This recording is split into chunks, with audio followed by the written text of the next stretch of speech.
এক দেশে এক রাজার দেহ রক্ষার জন্য 2জন লোক রাখা হয়েছিল, কিন্তু তারা খুবই অলস। এজন্য রাজার সেনাপতি একবার তাদের ঘরে আগুন লাগিয়ে দিয়েছিল, কিন্তু তারা এক চুলও নড়ল না। ফলে আগুন নিভিয়ে তাদেরকে বনবাসে পাঠানো হলো। তারা সেখানে বাস করতে লাগলো। ঠিক হলো, এক রাতে একজন ঘুমাবে, অন্যজন পাহারা দিব, অন্যদিন অন্যজন ঘুমাবে, এভাবে চলবে। একবার সেখান দিয়ে এক সিপাহী যাচ্ছিল। তাদের মধ্যে একজন বলে উঠল, প্রথম জন, এই যোদ্ধা ভাই, একটু এদিকে আসো। যোদ্ধা, কেন? প্রথম জন, এই যে আমার বুকের ওপর একটা বড়ই আছে না, ওটা আমার মুখে তুলে দাও।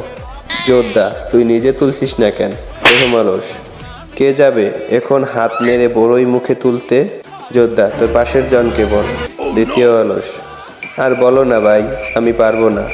যোদ্ধা, কিন্তু কেন? দ্বিতীয় অলস, কাল ওর আমাকে পাহারা দেওয়ার কথা ছিল, আমি ঘুমের মধ্যে হা করেছিলাম, একটা কুকুর এসে আমার মুখে পেশাব করে দিয়েছিল, কিন্তু ও কুকুরটাকে তাড়ালোই না।